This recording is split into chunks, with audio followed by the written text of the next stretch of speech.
bismillahi wa ala millati rasul manhajil qadim ñu ngi barkeelu ci barke guddi gi di laylatul xadri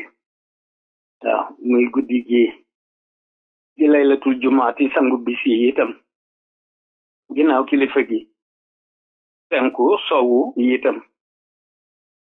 jëm ci ñaari rais yi di soog a ñëw al Bashir wa Ousmane ñoom ñaari ñii di soog a ñëw raisu al jumhuriya moo di Jomaay wa raisu al wuzara waaw di Ousmane ñu leen di lokkeel te di leen félicité nag bëggoon mu doon poème waaye mënu ko ndax nag rumuus yi ak shuun yi ak umur yi ci seeni mbir ñoom ñaar duma ko bàyyi noonu rek muy lëme déedéet xaw mu feeñ waaye jotugul nag bis dina ñëw dina feeñ li ma bëgg a wax rek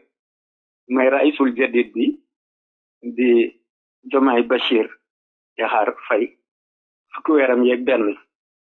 ci kaso bi mooy victoire kee ko fa jiitu woon di Ousmane itam nga xam ne mooy jëwriñ ji wax dëgg yàlla ñaari jàmbar lañu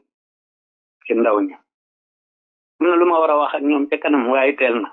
naa ko musa wax ca kanam waaye li jàmp laay wax dañ bokk koog ñëpp muy waxi ku tedd ki waaw di lépp ñëpp ku tedd ki dafa am xasida bu mu def boo xamante ne bi dafa ko tënkee allahu muhammadu waaw nag xam na ni yàlla mooy yàlla te Mohammed mooy le sceau des prophètes xasida gi mu tudde ko allahu muhammadu waaye ci tarjumaan ji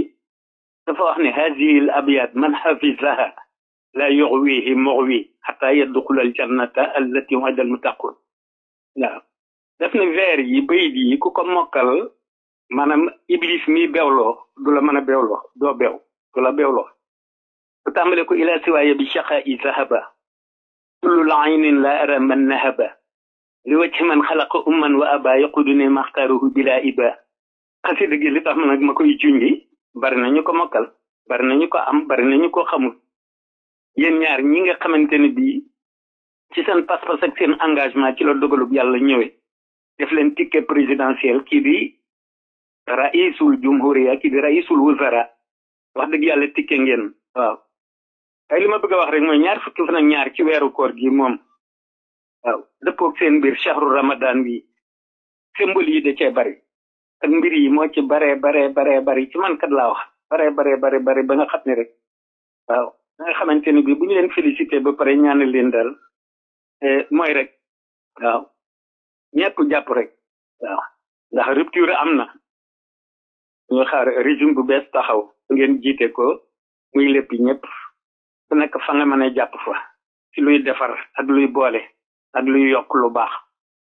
waaw ak luy yaatal yërmande miséricorde c'est important waaw lii daal nag waaw ci Ahmad ibn Ousmane moo leen koy baaxee di ko baaxee ñëpp nag waa réew mi yëpp ndax waxee ku tedd ki moom naqali min lawhil mahfuuzi abada la wax waaw te ay waxam moom nee na daal moom bayit yi ku ko mokkal